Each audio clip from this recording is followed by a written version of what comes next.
Thank you, Eric, for inviting me. I actually was just planning on being here to support Raphael and Barbara, but thank you for giving me the opportunity to share my work as well. I'm Fernando.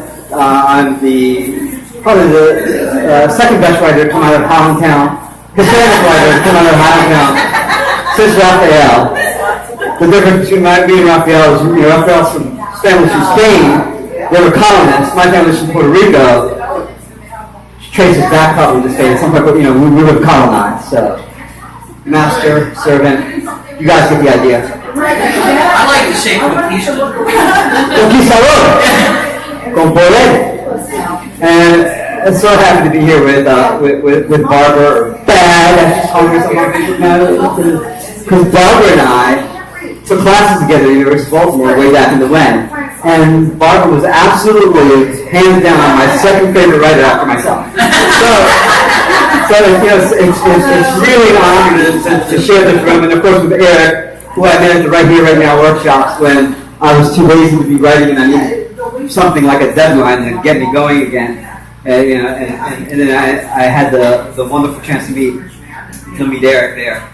I'm also known as the Word Pimp. It's kind of my alter ego, kind of like Beyonce has Sasha Fierce, Prince has Camille, I have the Word Pimp. And it's kind of like a superhero thing, except in my case, I put my glasses on to use my superpowers. So let's do this. Let's warm up with a little bit of poetry first. A lot of girls in here. Girls like poetry, right? Still? What? Is that a thing? That's not a thing. 21st century girls like poetry? That's not a thing. That's not a thing? No, everybody likes poetry, right? Yeah, I don't know about that. I don't think you're supposed to say girls. Yeah, I don't think you are. Right. Ladies. No, women. Okay, 9 years ago tonight, this very night, I was down in Manassas, Virginia, working on the Barack Obama campaign. And it was crazy and hectic inside the campaign office. And I just had to get out of there. It was just a madhouse. And I felt like I couldn't breathe. And I walked out, and I took a little break, and I walked out. And that night, the moon was just like a little tiny crescent. It's full tonight, 9 years later. But back then, I thought I was going a little crazy, and I was madly in love with the moon and other things. And so I had a conversation with the moon at that point.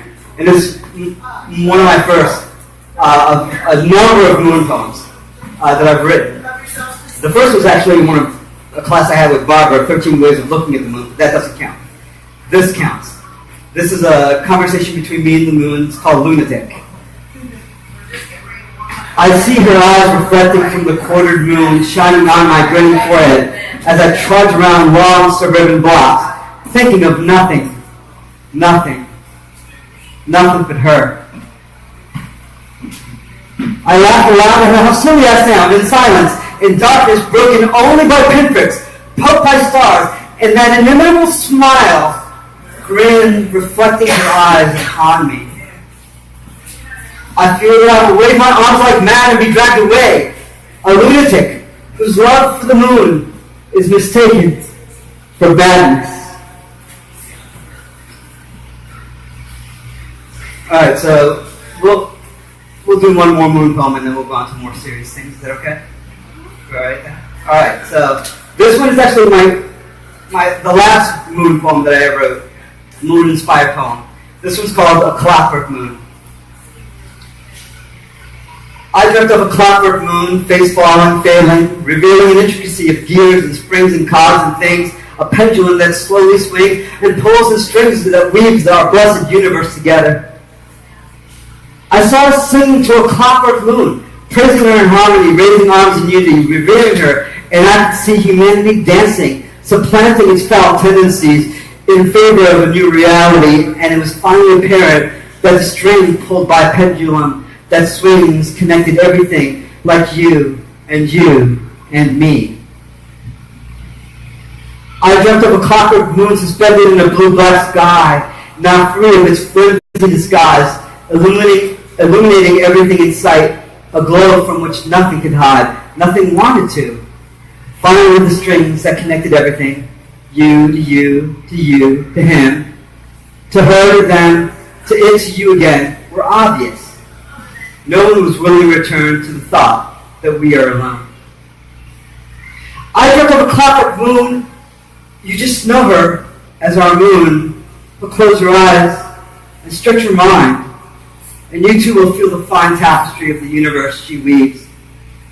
Once you do, like me, you too will dream of strings and all things connecting us to the vastness of infinity.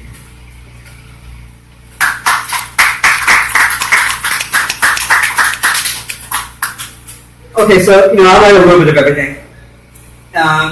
If you want to find the stuff that I write, check out one of my blogs. Google the Word Pimp. The Word Pimp, not the Word Print. I don't know what that's going to get you. Google the Word Pimp. You'll come up with a panoply of stuff. Most of it's probably going to connect to me. The rest of it's probably going to connect to really bad porn from the 70s. But the stuff that connects to me, you'll be able to find. I'm from the post school. He wrote everything. I read everything he wrote by the time I was 10. So naturally, I thought, why not write everything? This is a piece of memoir. I decided to give Raphael the floor as far as Highlandtown is concerned. You can go back and read my Highlandtown stories. This is one of a triptych of stories that I wrote, memoir pieces, about the time just before Highlandtown in Middle River, Maryland. This one is called Middlesex. I was 13 years old, the night I helped my newest friends drag a massive cross we had hastily built near the train tracks that served as one of our hangouts. We got it to the top of the hill behind Stemmers Run Middle School, the highest point on school property, drove it into the ground until it was deep enough to stand up on its own, and set it on fire. As I write this, I understand many of you are immediately wondering how a little Puerto Rican like me, one that could never easily be mistaken for white, ends up burning a cross in Middle River. Well, the first thing I had to do was become white enough. My first semester at Stemmers Run could almost be considered mundane.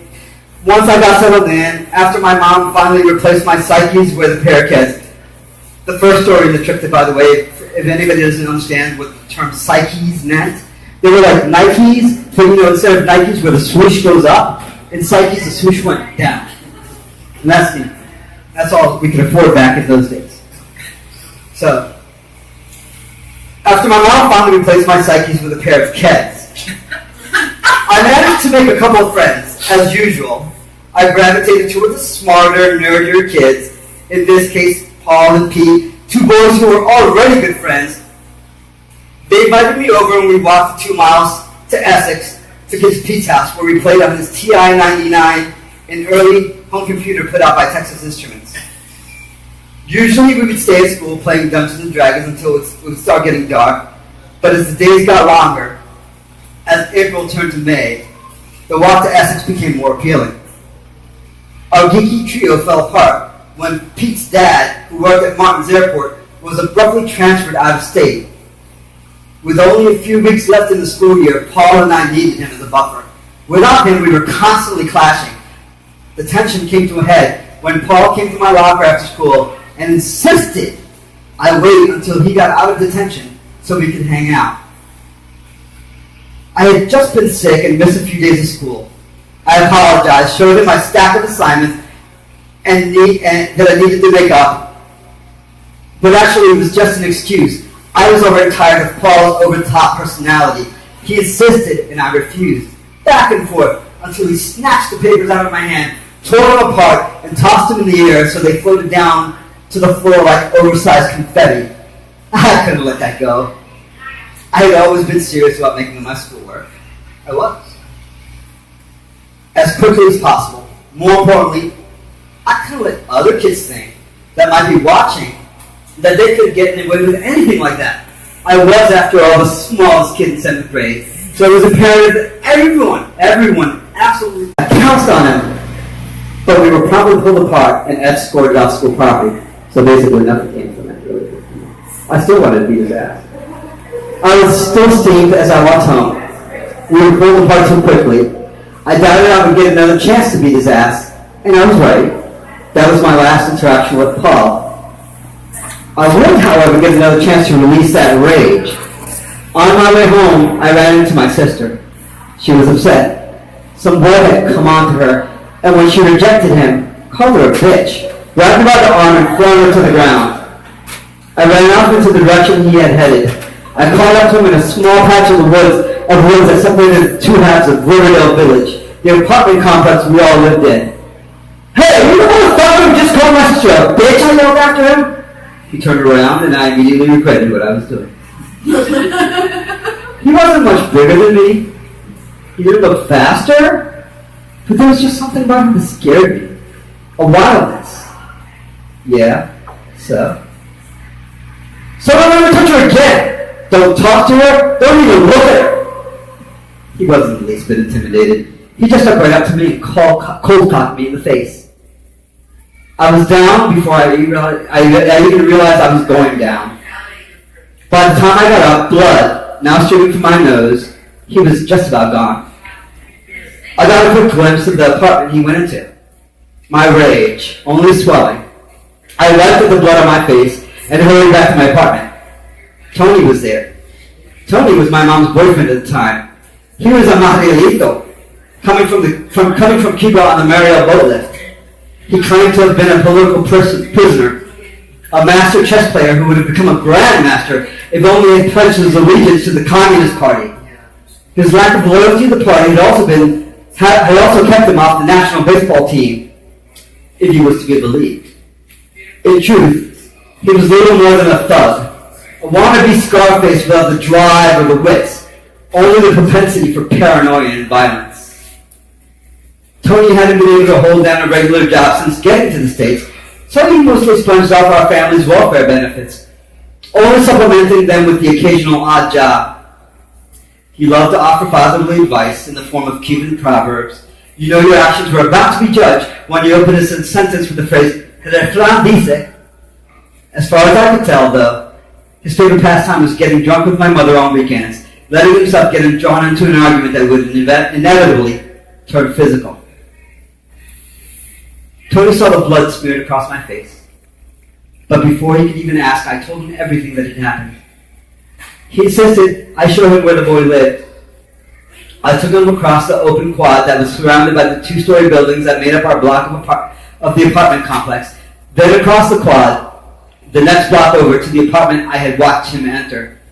Tony beat on the door until a short old woman answered, and he immediately cut into his broken English, so flawed that the only word that could be made out was the occasional sprinkling of "motherfucker." He said it differently than I did. The lady, obviously the boy's mother, looked scared and confused. I jumped in and explained. She turned her head and hollered, "Bleh!" He came to the door. All that cockiness had dissolved the fear. She introduced herself as Sue, and she made Billy apologize to me, promised not to harass my sister again. It should have ended there. But it wasn't long before school was over, and perhaps out of sheer proximity, Billy Cook had become one of my closest friends. His family had cable. To be make friends. A luxury we couldn't afford then. I would go over to his house to watch videos on MTV, and Joe, his younger brother, he introduced me to his crew, a group of boys from families as broken as ours. Together, we would haunt the parking lot at the Mars supermarket a couple blocks from Riverdale Village. We would help people with their groceries, collecting quarters and the occasional dollar bills, until we could pull together enough money to afford a pack of cigarettes, a fifth of liquor, and enough coke for us to chase it with. We'd have just enough left over to buy a few slices at the pizza shop and dump some quarters into the Miss Pac-Man machine. If we got chased away from the Mars, we would walk the quarter mile up the road to the Giant. I wasn't new to drinking.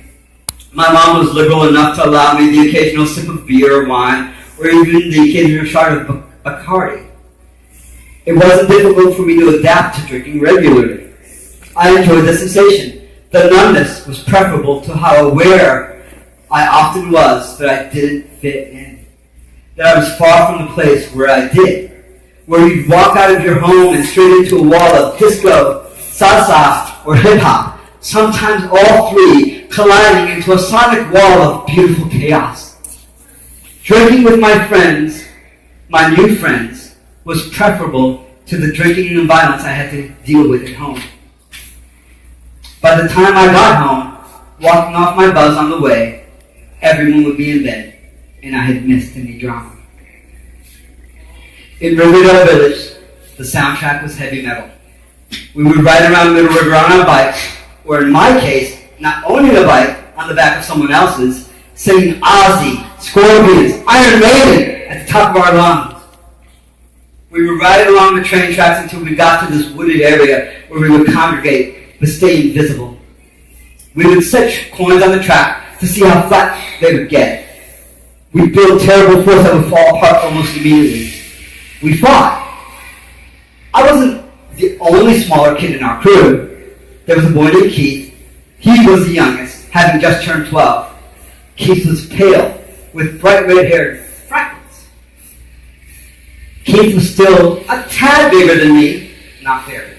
He was a tad bigger than me. Billy came up with the idea that the two smallest ones in the crew should fight. Makes sense, right?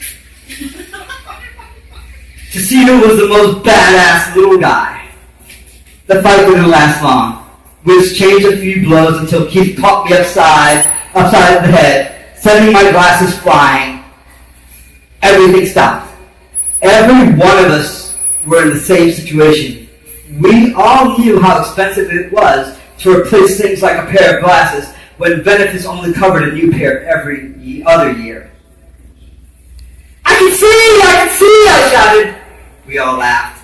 I bent over, picked up my glasses, inspected them enough to see there was no catastrophic damage, and put them back on. We were still laughing, with echoes of "I can see" coming from the others, as we walked on to find something else to do. I was led to believe we had rivals, crews from the neighboring towns like Hawthorne and Essex. I never saw them. Apparently, they took on the name of their respective towns. Not us. Middle River didn't sound as cool as Middlesex. Middlesex wasn't even a town, so much as a business district. Just beyond the part of I-695 that went over Eastern Boulevard near the school, it divided Essex from Middle River. Middlesex? We did spend plenty of time there, especially at Skateland, the closest roller rink, where Billy taught me how to stay on my feet, and by the end of the summer, skate backwards. It's also where the closest library was, where I spent plenty of time before Billy. The closest I got to the library after was the time near the end of summer, when we were all supposed to meet up at a high school with a high school girl. Middle schoolers, high school girl, big deal. Behind the library. She had promised to fuck us all. I was the only one in the group who was still a virgin, if you can believe a bunch of teenage boys.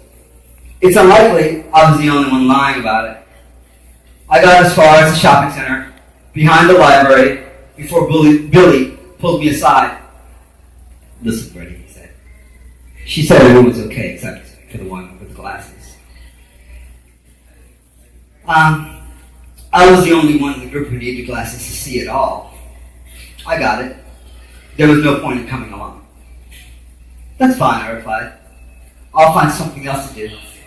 I watched them walk behind the shopping center before I turned around to go home.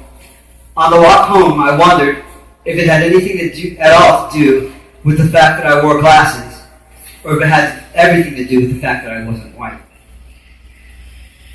But times like those were few and far between. For the most part, Middlesex made me feel like I belonged. When I next saw them, they downplayed the encounter behind the library, telling me she smelled bad, so they had just let her blow them before moving on.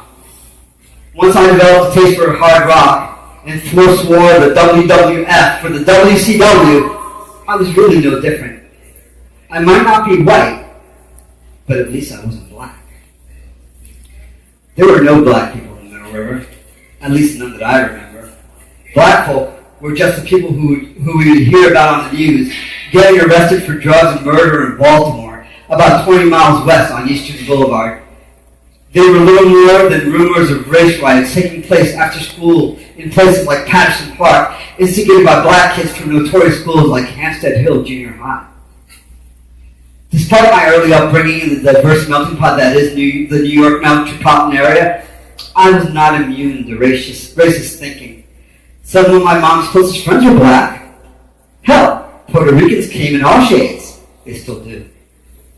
But my grandmother held a deep-seated fear of non-Hispanic blacks. A fear that easily carried over to me as I watched the news, and we discussed it among our crew. Blacks were taking over the city and taking the decent working class jobs away from whites. That's what we were all taught. It came as no surprise that we wanted to cap off the summer by burning a cross at school. We stood there around our framed cross, and I genuinely felt nothing. Not hate, not fear. Just an inkling of guilt that I swallowed down with whiskey and chased with Coke when the bottle of Jack made it back to me. We stood there until we saw the flashing blue lights pop up over Eastern Boulevard. We jumped the little fence that separated the school property from the woods surrounding it and scattered. School started up again, but the party never stopped. School became just what wasted time before I could be free to hang with the crew. In the fall, we volunteered to work at the haunted house at Cox Point, setting it up and taking roles as ghouls and zombies. As Christmas approached, we abandoned our grocery-carrying enterprise in favor of singing Christmas carols door to door for cash. I was settling into everything except my schoolwork, but I had become oblivious to my grades. My effort had become minimal, but it's not like I cared enough to want to change. And then I came home to find out that Tony had finally found a real job in Baltimore. We had been there barely a year, and we were moving again. Another new year, another new town, another new school. As I went around to each of my teachers to get my grades, it finally became apparent how much I had neglected my schoolwork. I was failing everything except drama, English, and art. I was barely passing English. I think I was just lucky that Miss Fleming, the English teacher, was also my drama teacher, and that she had seen my potential for both. Maybe. Or maybe she just felt sorry for me. That Saturday, I had to force my goodbyes, not just to Middlesex, but everyone I'd become acquainted with because of them. Bill's older brother Chuck, the most level-headed of the Cook family, who once flew out of his apartment to smother a scarecrow he'd set on fire with a lighter and a can of hairspray. Tasha, the cute blonde girl I had a crush on since moving to the river, who when I told her I was moving away, finally invited me to her apartment and gave me the most amazing kiss I'd had up until then.